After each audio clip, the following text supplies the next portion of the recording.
अस्सलाम वालेकुम friends, this is Shoaib Tariq from masterty.com। इससे पिछली वीडियो में हमने केमिस्ट्री के कुछ टॉपिक्स के बारे में हम आपसे डिस्कस किया था। तो आज हम आपके लिए एक नई वीडियो लेकर आए हैं जिसके अंदर हम मज़ीद केमिस्ट्री के टॉपिक्स के बारे में आपसे डिस्कशन करेंगे। तो चलते हैं आज के अपने टॉपिक्स की तरफ। आज का जो हमारा टॉपिक है वो है केमिकल स्पीशीज़। केमिकल स्पीशीज़ क्या होती हैं? केमिकल्स जैसे वर्ड आपको रिप्रेजेंट करके बता रहे हैं, chemicals and species. Species is a group of atoms, chemicals mean chemistry से रिलेटेड। अब स्पीशीज, केमिकल स्पीशीज क्या होती हैं? एनी एटम्स और group of atoms that can take part in a chemical reactions are called as chemical species. Simple कि कोई भी आपके पास ऐसे ग्रुप ऑफ एटम्स या एटम्स जो कि केमिकल रिएक्शन में टेक पार्ट करते हैं उसको हम क्या बोलते हैं? केमिकल स्पीशीज बोलते हैं। जैसे कि डेफिनेशन है, एटम और group of atom that take part in a chemical reaction are called as chemical species. अब केमिकल स्पीशीज जो है ना वो 3 टाइप्स की होती हैं। वो कौन कौन सी है? फर्स्ट टाइप जो है ना वो केमिकल स्पीशीज के हमारे पास है आयंस। अब केमिकल स्पीशीज में आयंस किस चीज को बोलते हैं? एटम और group of atom having a charge on it. अब केमिकल स्पीशीज में आयन सबसे पहली स्पीशी है जिसको हमने डिस्कस करने जा रहे हैं, वो है अ species having a charge on it. कोई भी स्पीशी जिसके पास कोई ना कोई चार्ज होना चाहिए। अब वो चार्ज जो है ना वो 2 तरह के हो सकते हैं, या तो पॉजिटिव चार्ज हो सकते हैं या तो नेगेटिव चार्ज हो सकते हैं। तो इनको कलेक्टिवली हम क्या बोलते हैं? आयंस बोलते हैं। For example, ions are 2 types, cations and anions. अब पॉजिटिवली चार्ज आयंस जो है ना उसको हम क्या बोलते हैं? केटायंस बोलते हैं। For example, sodium positive charge, magnesium 2 positive charge, ये क्या है? केटायंस है। इसी तरह anions negatively charge species are called as anion. For example, chlorine negative, chloride ion, oxygen 2 negative charge. तो ये दोनों चार्जेस हमारे पास क्या कहलाते हैं? कलेक्टिवली आयंस कहलाते हैं। Positively charge card are cations and negatively charge are called as anions. अब दूसरी चीज़ हम इसमें बहुत इंपॉर्टेंट जो पढ़ने जा रहे हैं वो ये है कि अब ये आयंस कैसे फॉर्मेशन करते हैं। अब केटायंस कैसे फॉर्म होते हैं और एनायंस कैसे फॉर्म होते हैं? कि जब भी कोई एटम या ग्रुप ऑफ एटम्स जो है ना वो इलेक्ट्रॉन को लॉस करते हैं तो वो केटायंस फॉर्मेशन करते हैं, और जब भी कोई भी हमारे पास एटम या ग्रुप ऑफ एटम्स इलेक्ट्रॉन्स को गेन करते हैं तो वो एनायंस फॉर्मेशन करते हैं। जैसे कि यहाँ पे लिखा हुआ है cations, cations are formed by loss of electron. जब भी किसी भी एटम में से लॉस ऑफ इलेक्ट्रॉन होगा तो वो हमारे पास क्या बन जाएगा? केटायंस बनेगा। फॉर एग्जांपल, सोडियम है, अब इसने एक इलेक्ट्रॉन को लॉस किया है तो इसके ऊपर क्या है? पॉजिटिव चार्ज आ गया। ठीक है, जब इलेक्ट्रॉन के लॉस हुए तो हमारे पास पॉजिटिव चार्ज आ गया। अब anions it is formed by gain of electron. जब भी कोई भी एटम या ग्रुप ऑफ एटम्स इलेक्ट्रॉन्स को गेन करते हैं तो उसके ऊपर क्या चार्ज आता है? नेगेटिव चार्ज आता है। फॉर एग्जांपल, क्लोरीन ने एक इलेक्ट्रॉन गेन किया तो इसके ऊपर 1 यूनिट नेगेटिव चार्ज जो है वो हमारे पास फॉर्मेशन हो जाए। तो ये तो है आयंस के बारे में डिस्कशन। अब नेक्स्ट आयन के बारे में डिस्कशन करते हैं। What are molecular ions? Molecular ions are means के मॉलिक्यूल्स जब गेन और लॉस इलेक्ट्रॉन्स करेंगे तो हमारे पास क्या बनाएंगे? मॉलिक्यूलर आयंस बनेंगे। Here's the definition: when a molecule gain or loss electron, it forms molecular ion. अब मॉलिक्यूलर आयन की फॉर्मेशन कैसे होगी? जब आपके पास कोई भी मॉलिक्यूल जो है वो या तो इलेक्ट्रॉन्स को गेन करे या तो इलेक्ट्रॉन्स को लॉस करे तो हमारे पास क्या बन जाता है? मॉलिक्यूलर आयन बन जाते हैं। सिमिलरली जैसे कि आयंस हैं वो इलेक्ट्रॉन को लॉस करते हैं तो वो क्या बनाते हैं? केटायंस बनाते हैं। और जब मॉलिक्यूल्स इलेक्ट्रॉन्स आयंस जो है ना वो इलेक्ट्रॉन्स गेन करते हैं तो वो क्या बनाते हैं? मॉलिक्यूलर एनायंस बनाते हैं। तो इसी तरह केटायनिक मॉलिक्यूलर आयंस कैसे फॉर्मेशन होती है? केटायनिक मॉलिक्यूलर आयंस जब हाई बीम ऑफ इलेक्ट्रॉन किसी भी मॉलिक्यूल्स में से पास आउट की जाती है तो इस मॉलिक्यूल में से एक इलेक्ट्रॉन का लॉस हो जाता है तो वो ये molecular ions molecular cations formation करते हैं। For example, CH4 positive, helium positive, nitrogen positive. अब जब भी इनमें से इलेक्ट्रॉन का लॉस हो जाएगा तो ये मॉलिक्यूलर केटायंस फॉर्मेशन करेंगे। इसी तरह एनायनिक मॉलिक्यूलर आयंस भी होते हैं कि जब आप किसी भी हाई बीम ऑफ इलेक्ट्रॉन्स को किसी भी मॉलिक्यूल्स में से पास आउट करते हैं और उसमें इलेक्ट्रॉन ट्रैप हो जाता है या गेन ऑफ इलेक्ट्रॉन हो जाता है तो वो मॉलिक्यूलर एनायंस फॉर्मेशन करते हैं। फॉर एग्जांपल, सल्फेट 2 नेगेटिव और फास्फेट 3 नेगेटिव। तो मॉलिक्यूलर केटायंस और मॉलिक्यूलर एनायंस जो है ना ये भी सिमिलरली वैसे ही बिहेव करते हैं जैसे कि आयंस फॉर्मेशन बिहेव करती हैं। और मॉलिक्यूलर केटायंस जो है ना वो बहुत ज़्यादा अबंडेंटली पाए जाते हैं as compare to molecular anions. और इसकी रीज़न ये होती है कि गेन ऑफ इलेक्ट्रॉन जो है ना वो बहुत ज़्यादा पॉसिबल नहीं होता केमिस्ट्री के अंदर किसी भी एटम के लिहाज से, तो लॉस ऑफ इलेक्ट्रॉन ईजी होता है। तो इसलिए मॉलिक्यूलर केटायंस जो है ना वो अबंडेंट होते हैं as compare to molecular anions. Next chemical species की तरफ हम मूव करते हैं जो क्या है? Free radicals. What are free radicals? Free radicals आपके पास any atom or group of atom having odd number of electrons or unpaired electrons. Means आपके पास कोई भी एक केमिकल स्पीशी है, चाहे कि वो एटम है या ग्रुप ऑफ एटम है, अगर उसके पास सिंगली इलेक्ट्रॉन्स होंगे, अनपेयर्ड इलेक्ट्रॉन्स होंगे या ऑड नंबर ऑफ इलेक्ट्रॉन्स होंगे, तो उसको हम क्या बोलेंगे? फ्री रेडिकल्स बोलेंगे. Here's the definition: an atom having unpaired electrons or odd number of electrons are called as free radicals. For example, hydrogen के ऊपर एक इलेक्ट्रॉन मौजूद है जिसे हम डॉट से रिप्रेजेंट करते हैं, CH3 डॉट और OH डॉट. तो ये फ्री रेडिकल को रिप्रेजेंट करने का ये तरीकेकार होता है कि हम क्या करते हैं, एक डॉट पुट कर देते हैं उस एटम के टॉप पोजीशन के ऊपर. जैसे कि हाइड्रोजन है, उसकी टॉप पोजीशन के ऊपर डॉट रिप्रेजेंट कर दिया, तो ये अनपेयर्ड इलेक्ट्रॉन्स को शो करता है या फ्री रेडिकल्स को शो करता है. तो इसको हम रीड कैसे करेंगे? Hydrogen radical, methyl radical, hydroxyl radical. ठीक है. अब इसकी फॉर्मेशन कैसी होती है? सेम आपके पास कोई भी अगर मॉलिक्यूल है या आपके पास कोई भी एटम है या ग्रुप ऑफ एटम्स हैं, जब आप उसमें से हाई बीम ऑफ इलेक्ट्रॉन्स को पास आउट करते हैं तो होमोलिटिक क्लीवेज की वजह से हमारे पास फ्री रेडिकल की फॉर्मेशन होती है. अब होमोलिटिक क्लीवेज क्या होती है, यहाँ हम डिस्कस करते हैं कि फॉर्मेशन कैसे है. High beam of electron causes homolytic breakage of the bonds forms radicals. For example हमारे पास क्लोरीन जो है, ये एक मॉलिक्यूल है जिसको मैंने ओपन करके लिखा है. इसकी होमोलिटिक क्लीवेज कैसी होगी कि हाफ बॉन्ड इधर शिफ्ट हो जाएगा और हाफ बॉन्ड इस क्लोरीन रेडिकल के ऊपर शिफ्ट हो जाएगा. तो ये दोनों जो है ना वो अपने सिंगल सिंगल इलेक्ट्रॉन्स लेके क्या हो जाएंगे, सेपरेट हो जाएंगे. तो ये फ्री रेडिकल्स बन रहे हैं. तो ये दो क्लोरीन फ्री रेडिकल्स जो है ना यहाँ पे फॉर्मेशन हो रहे हैं. इसी तरह हाइड्रोजन पेरोक्साइड है, इसकी भी homolytic cleavage means same electrons gain करके सेपरेशन हो जाएगी. तो इसे हम क्या बोलेंगे? फ्री रेडिकल फॉर्मेशन या होमोलिटिक ब्रेकेज बोलेंगे. यहाँ पे ये हाइड्रोक्सिल फ्री रेडिकल्स की फॉर्मेशन है. ये H म्यू जो है वो सनलाइट या डिफ्यूज सनलाइट को रिप्रेजेंट करता है. मीन्स की नंबर ऑफ फोटॉन्स जो है ना वो high beam of electron pass out की जाती है मॉलिक्यूल्स की और इसकी फॉर्मेशन होती है. टॉपिक हम डिस्कस करने जा रहे हैं वो बहुत ज़्यादा इंपॉर्टेंट शॉर्ट क्वेश्चन है. तो फर्स्ट शॉर्ट क्वेश्चन है, what is the difference between atom and ion? Atom और आयन के दरमियान क्या डिफरेंस है? तो first atom it is the smallest particle of an element. Atom जो है वो किसी भी पार्टिकल का, एलिमेंट का छोटे से छोटा पार्टिकल है, जबकि ion it is the smallest particle of an ionic compound. तो मेजर डिफरेंस क्या हुआ कि एटम जो है वो किसी भी पार्टिकल, किसी भी एलिमेंट का छोटे से छोटा पार्टिकल है, जबकि आयन जो है वो किसी भी आयनिक कंपाउंड का छोटे से छोटा पार्टिकल है. नेक्स्ट डिफरेंस, एटम जो है इट कैन और can not exist independently. Atom जो है वो आज़ादा ना रह भी सकते हैं और इंडिपेंडेंटली भी नहीं भी रह सकते. मीन्स कि इसकी दोनों प्रॉपर्टीज हैं. ठीक है, एटम जो है वो एग्जिस्ट भी कर सकते हैं और एग्जिस्ट नहीं भी कर सकते हैं इंडिपेंडेंटली, जबकि आयन जो है it is very reactive species और ये कैन नॉट एग्जिस्ट इंडिपेंडेंटली, कभी भी आज़ादाना फॉर्म में नहीं रह सकते. ये हमेशा कंबाइंड स्टेट के अंदर हमें मौजूद मिलेगा. नेक्स्ट डिफरेंस, एटम जो है it is electrically neutral. Atom जो है उसके ऊपर कोई चार्ज नहीं होता. एटम जो है वो न्यूट्रल स्पीशीज होते हैं, जबकि आयन जो है इट हैज नेट चार्ज. अब आयन जो है उनके ऊपर नेट चार्ज होते हैं. कौन कौन से चार्ज हो सकते हैं? या तो पॉजिटिव चार्ज हो सकते हैं या तो नेगेटिव चार्ज हो सकते हैं. अब पॉजिटिव चार्ज को केटायंस बोलते हैं, नेगेटिव चार्ज को एनायंस बोलते हैं. तो आयन जो है ना वो उनके ऊपर कोई ना कोई चार्ज होता है, जबकि एटम जो है वो इलेक्ट्रिकली न्यूट्रल स्पीशीज होते हैं. नेक्स्ट शॉर्ट क्वेश्चन हम पढ़ने जा रहे हैं जो है difference between molecule and molecular. अब मॉलिक्यूल एंड मॉलिक्यूलर आयन के दरमियान क्या डिफरेंसेस हैं? तो फर्स्ट मॉलिक्यूल के अंदर डिफरेंस है, it is the smallest particle of an element और कंपाउंड. किसी भी एलिमेंट और कंपाउंड का छोटे से छोटा पार्टिकल क्या कहलाता है? मॉलिक्यूल कहलाता है. जबकि molecular ion it is formed by gain और लॉस ऑफ इलेक्ट्रॉन.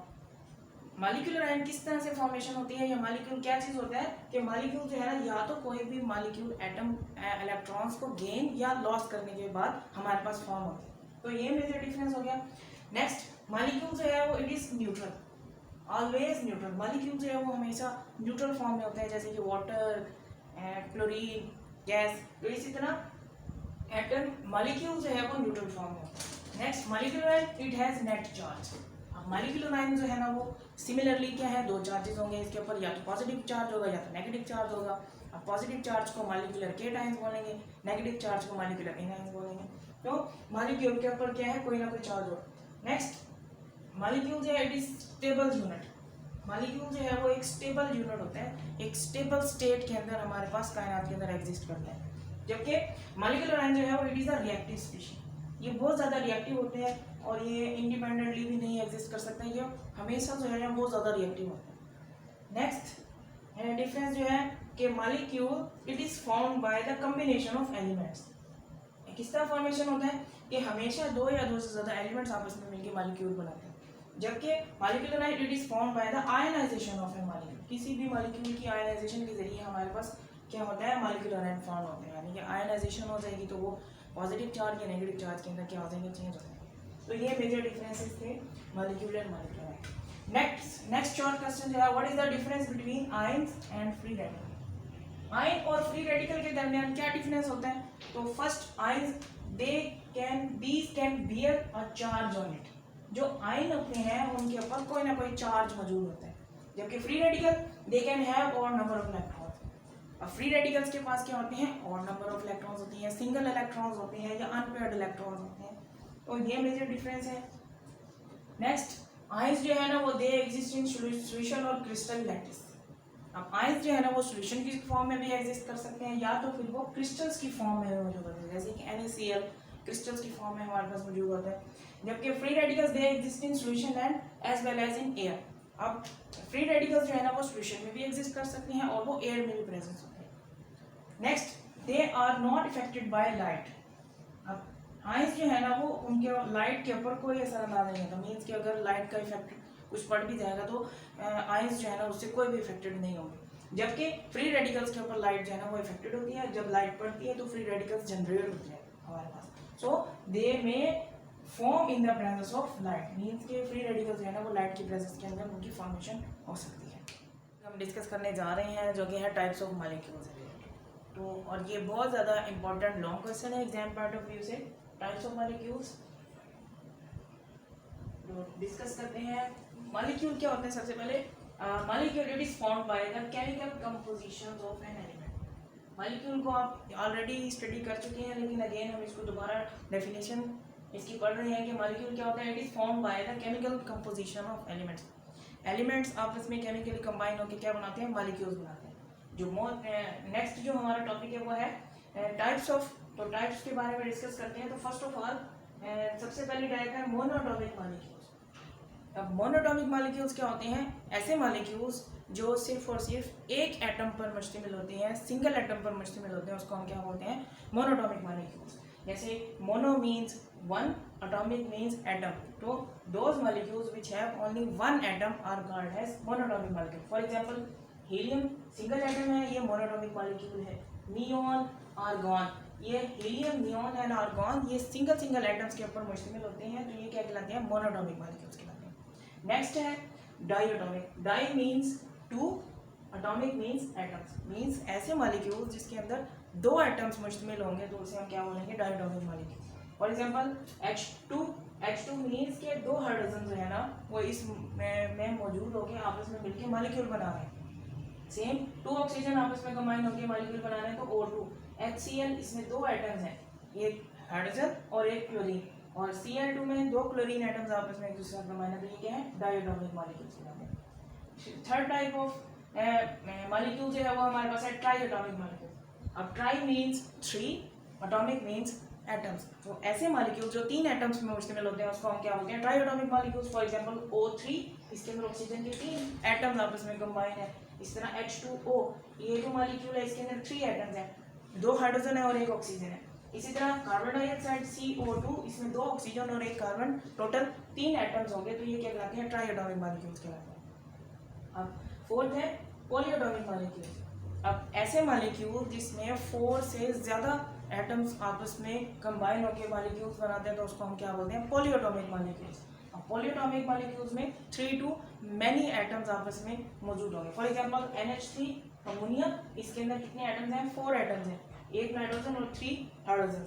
इस तरह CH4 मीथेन, इसके अंदर कितने हैं, 1 कार्बन एंड 4 हाइड्रोजन, तो ये कितने होंगे, 5। इसी तरह H2SO4 एंड C6H12O6 इसके अंदर मैनी एटम्स मौजूद है, तो ये क्या कहलाते हैं, पॉलीएटॉमिक मॉलिक्यूल्स। अब यहाँ तक हमने जितने भी मॉलिक्यूल्स के बारे में पढ़ा है, इनके अंदर मजीद मेजर जो है ना वो दो टाइप्स ऑफ मॉलिक्यूल्स जो है ना वो मौजूद हो सकते हैं। एक होता है होमोटॉमिक मॉलिक्यूल्स और एक होता है हेट्रोटॉमिक मॉलिक्यूल्स। अब होमो means same, atoms means atoms, and hetero means different atom in atom, means के ऐसे मॉलिक्यूल जो सेम टाइप ऑफ एटम से आपस में मिलके बनेंगे, फिर हम क्या बोलेंगे, होमोटॉमिक मॉलिक्यूल्स। मीन्स के एटम्स जो होंगे वो सेम टाइप ऑफ एटम्स आपस में कंबाइन होकर बनाएंगे। फॉर एग्जांपल O2, इसके अंदर 2 ऑक्सीजन सेम है, इसी तरह Cl2 दोनों क्लोरीन सेम है, N2 दोनों नाइट्रोजन सेम है, इसी तरह S6 S8 सल्फर 6 फॉर्म है, सल्फर 8 फॉर्म है, फास्फोरस 8 फॉर्म है। तो ये जितने भी एटम्स हैं ये सेम टाइप ऑफ एटम्स आपस में कंबाइन है, तो ये क्या कहलाते हैं, homoatomic molecules. And heteroatomic molecules, hetero means different, तो यहाँ पे हाइड्रोजन एंड क्लोरीन जो है ना वो 2 डिफरेंट टाइप्स हैं, तो ये हेट्रोटॉमिक मॉलिक्यूल। इस तरह हाइड्रोजन एंड ऑक्सीजन 2 डिफरेंट हमारे पास एटम्स हैं। इसी तरह कार्बन डाइऑक्साइड, इसमें 2 डिफरेंट एटम्स आपस में कंबाइन है। CH4 2 डिफरेंट एटम्स आपस में कंबाइन है, तो ये क्या कहलाते हैं, हेट्रोटॉमिक मॉलिक्यूल्स कहलाते हैं।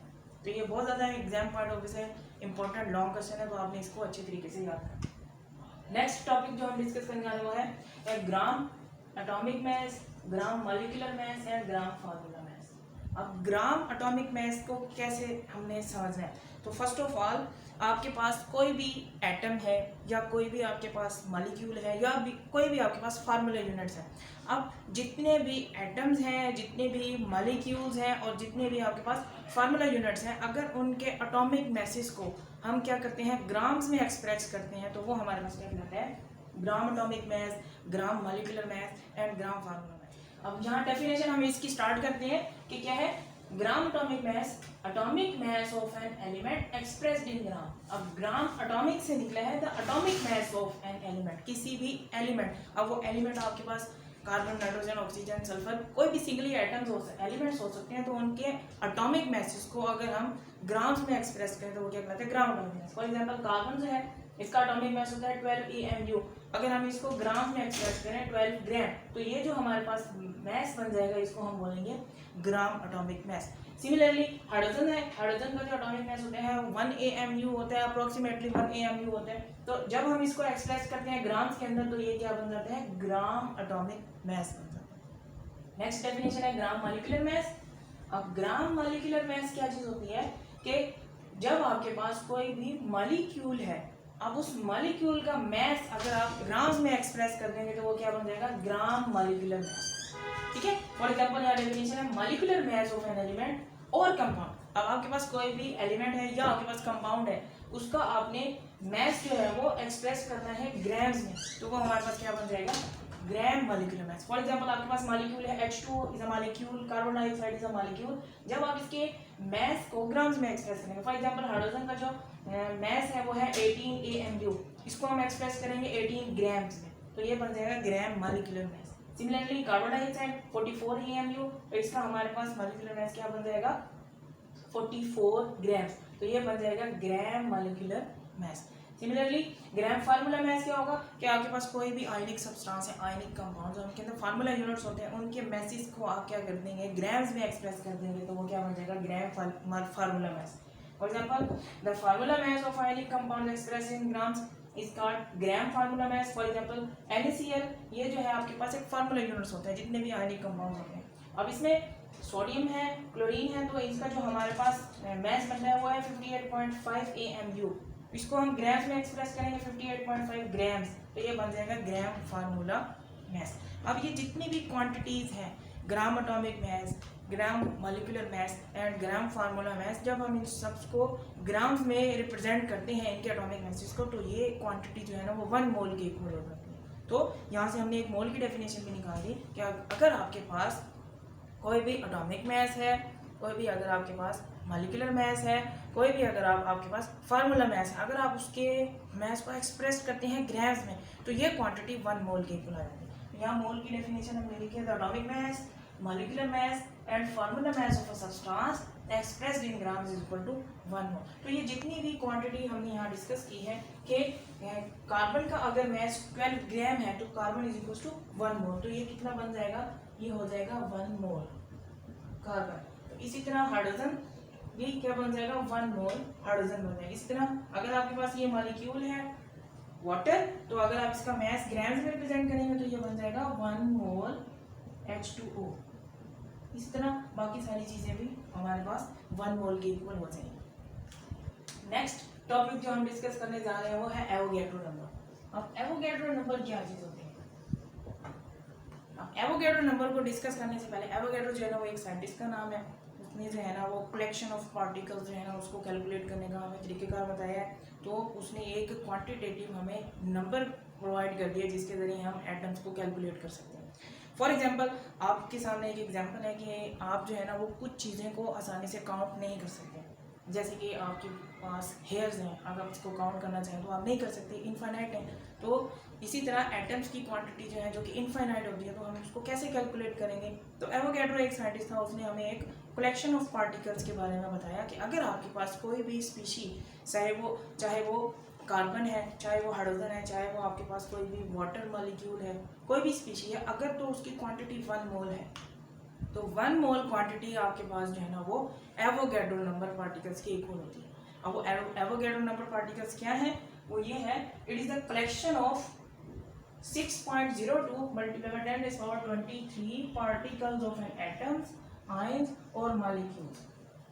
ठीक है, तो अगर आपके पास कोई भी स्पीशी 1 मोल के इक्वल है तो उसके पास 6.02 × 10⁻23 पार्टिकल्स होंगे। ये क्या कहलाता है? हमारे पास एवोगैड्रो नंबर। इसको रिप्रेजेंट करते हैं Na पार्टिकल से, और ये किस चीज का इक्वल होता है? It is equals to 1 mole. तो आपके पास मोल और एवोगैड्रो नंबर्स का आपस में एक रिलेशनशिप होता है। मीन्स कि अगर आपके पास कोई भी क्वांटिटी जो है, अगर उसके पास 6.02 × 10⁻23 में या फिर एवोगैड्रो नंबर पार्टिकल्स हैं तो वो क्वांटिटी 1 मोल के इक्वल होगी। या फिर अगर आपके पास कोई भी क्वांटिटी है जिसके पास 6.02 × 10⁻23 पार्टिकल्स हैं तो वो क्वांटिटी आपके पास 1 मोल के इक्वल हो जाएगी। तो ये आपस में रिलेट करते हैं। फॉर एग्जांपल, हम एग्जांपल की तरफ जाते हैं कि अगर आपके पास 6.02 × 10⁻23 पार्टिकल्स हैं, किस चीज़ के? कार्बन के अगर पार्टिकल्स हैं, तो ये क्वांटिटी हमारे पास किस चीज़ के इक्वल हो जाएगी?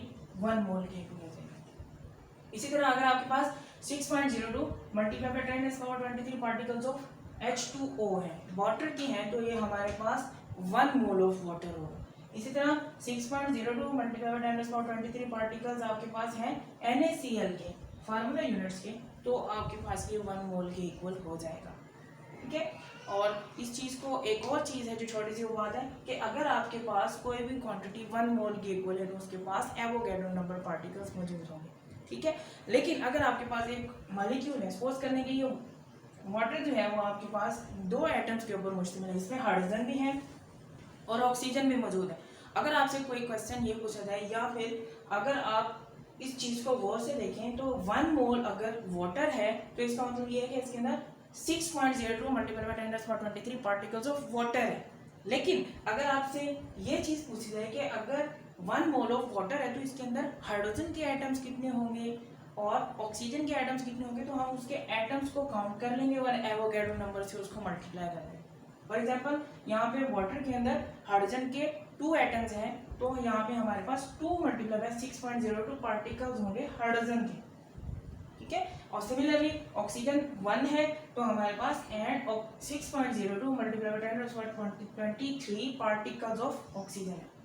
ठीक है, अगेन इसको देख लें कि अगर आपके पास वाटर है H2, इसके अंदर 2 एटम्स हैं तो 2 × Na पार्टिकल्स हो जाएंगे वाटर के अंदर हाइड्रोजन के, एंड Na पार्टिकल्स किस चीज़ के होंगे? ऑक्सीजन के होंगे। ठीक है, इसी तरह अगर आपके पास 1 मोल NaCl है, अब NaCl सिंगल Na है और Cl है, यानी कि सोडियम है और क्लोरीन है, तो इसके अंदर कलेक्टिवली अगर हम देखें तो Na पार्टिकल्स हैं हमारे पास सोडियम पॉजिटिव आयंस के और Na पार्टिकल्स हैं हमारे पास क्लोराइड आयंस के। अगर हम इसको कलेक्टिवली देखें कि 1 मोल NaCl के अंदर, तो 1 मोल NaCl के अंदर Na पार्टिकल्स ऑफ NaCl होंगे। ठीक है, अगर हम इसको सेपरेट करके देख लेंगे तो Na पार्टिकल्स होंगे हमारे पास और Na पार्टिकल्स होंगे Cl के। चलिए दोस्तों, यहाँ तक हमने केमिस्ट्री के बहुत ज़्यादा टॉपिक्स के बारे में डिस्कस कर लिया है। इंशाल्लाह ताला नेक्स्ट वीडियो के अंदर हम मज़ीद टॉपिक्स को आपके सामने डिस्कस करेंगे। अगर आप लोगों का कोई क्वेश्चन है तो आप कमेंट बॉक्स में हमसे पूछ सकते हैं, और हमारे चैनल masterg.com को लाइक, सब्सक्राइब और शेयर लाजमी कीजिएगा। तब तक के लिए अल्लाह हाफिज़।